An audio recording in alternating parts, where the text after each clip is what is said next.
regarde la différence. Ici, le vitrage a été recalé comme il faut. Ici, bah, il n'est pas bien calé.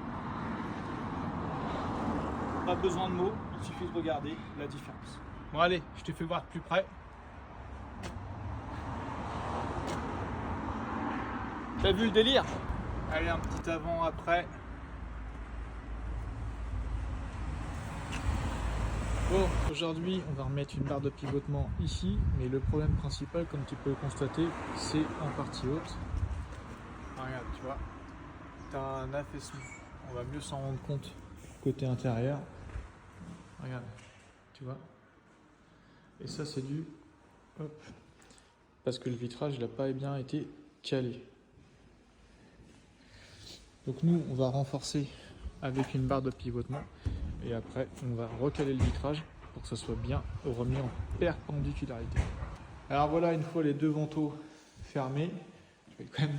Voilà. J'ai pas besoin de parler, hein. Je pense que tu as compris le délire. Voilà. Donc voilà, même chose ici, on va remettre une barre de pivotement pour renforcer les pommelles parce que c'est un utilisage intensif. Et l'important, c'est de recaler le vitrage. Donc là, pour t'expliquer le démarrage, on a regardé l'écartement entre les deux bâtis et on a 1728 haut et bas, donc on est nickel au niveau de l'écartement. Après la planche c'est autre chose, mais au moins de bien garder l'écartement, parce que comme on va remettre des barres de pivotement, être sûr que tout soit bien, qu'il n'y ait pas d'erreur à compenser, sinon il faut le faire tout de suite. C'est pour ça l'intérêt, c'est avant de commencer, tu regardes ton écartement.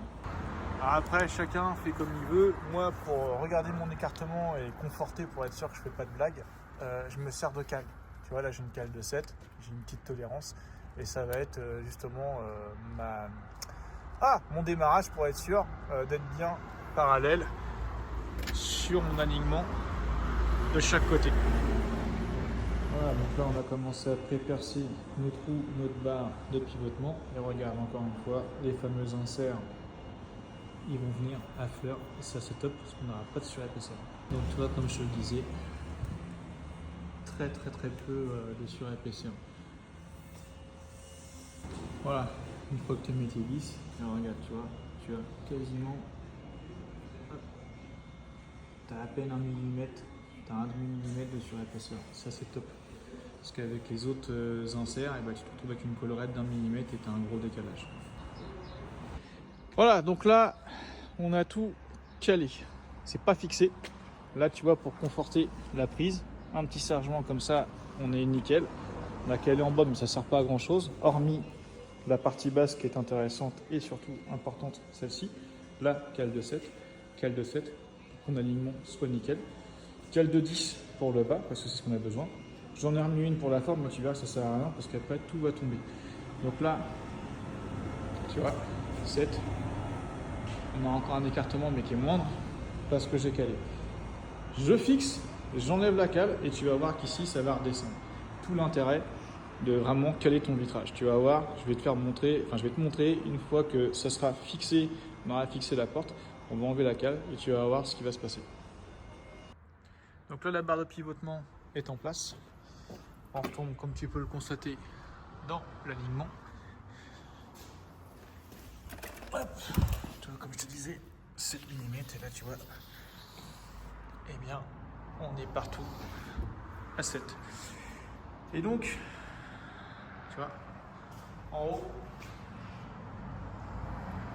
tu vois que ça s'écarte. Pour te faire voir, là ma cale elle rentre pas, là tu vois elle rentre. Et là tu vois il y a largement du jeu. Et comme je t'expliquais, là maintenant qu'on a mis la barre de pivotement, notre traverse ici ne va plus bouger.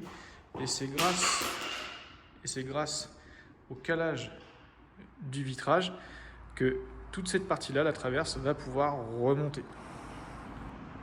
Voilà, donc on a enlevé le pare-closage. Alors le principe est bon, mais c'est pas assez calé. En fait, ce qu'il faut, c'est caler ton angle droit, partie basse côté pommelle, et caler ta partie haute. Donc ça a été effectué, tu peux le voir. Les cales, elles sont là. Mais pas assez parce que ta diagonale, elle n'est pas assez réglée. Il aurait fallu, de toute façon, la régler en conséquence pour pouvoir remonter cette partie-là. Voilà, donc là, tu vois, ici, on a remis 4 mm, une cale bleue pour compenser ici. Ici, on a remis 4 mm également. Et en partie haute, j'ai remis exactement 8 mm. 5 pour la partie rouge qui est derrière et la noire. On voit peut-être pas très bien sur la vidéo, mais voilà, on a remis une autre cale noire juste ici. Et bref, là, regarde ton alignement. Tu vois, tout à l'heure, je te disais, elle rentre pas. Bah, regarde, elle rentre nulle part. Par contre, maintenant, la 5, elle est identique. J'ai même un tout petit peu de jeu là. Et là, du coup, tu vois, j'en ai même moins. D'où l'intérêt, tu vois, quand tu cales, c'est ton angle ici et ton angle ici. Bon, voilà, on vient de remettre les pare closes. Et tu vois, l'alignement. Et en partie basse, tu vois maintenant la différence. Donc, la structure ici, c'est une chose, mais le plus important, c'est de caler ton vitrage, donc bien en diagonale. Bon, là, tu as la preuve flagrante. Une porte avec un vitrage bien calé, non calé. Tu vois comment c'est choquant là? Donc là, tu vois, on va partir sur la deuxième remise en jeu. Là, hein, tu vois, il n'y a pas photo. Quand tu vois le jeu que tu as là, et le jeu que tu as là, là, on en parle même pas. Et tu vois, une fois qu'on aura réglé, tu vas pouvoir constater comment tout ça s'est revenu bien d'aplomb. Donc là, regarde bien, hein, tu vois comment elle tombe. Et une fois qu'on aura fait le réglage, et bien tout ça, ça va remonter. On vient tout juste de finir, donc c'est pour encore un petit peu d'outillage, mais ça c'est pas grave. Comme tu peux le voir maintenant, on a le même écartement. En haut, tu vois, on a récupéré la diff. Ici, on est bien parallèle. Et maintenant, quand tu passes à l'extérieur, eh bien regarde. Tu te rappelles, tout à l'heure, je passais mon doigt. Hein. Et là maintenant, voilà. Et là, on a bien récupéré l'alignement sur les deux vantaux. Et donc encore une fois, l'intérêt c'est de caler ton vitrage en partie basse ici et en diagonale ici, et vice versa ici et ici. Comme ça tu équilibres les forces et au moins tu es sûr qu'après ton châssis ne va pas bouger.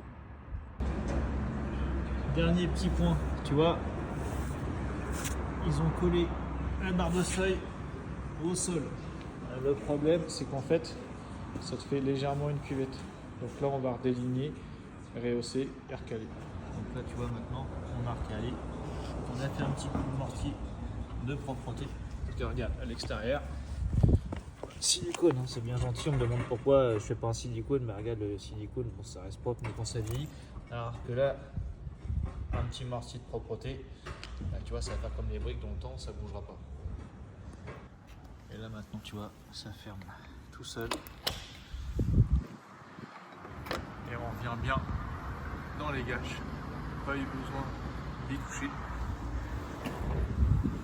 Et regarde. Tac.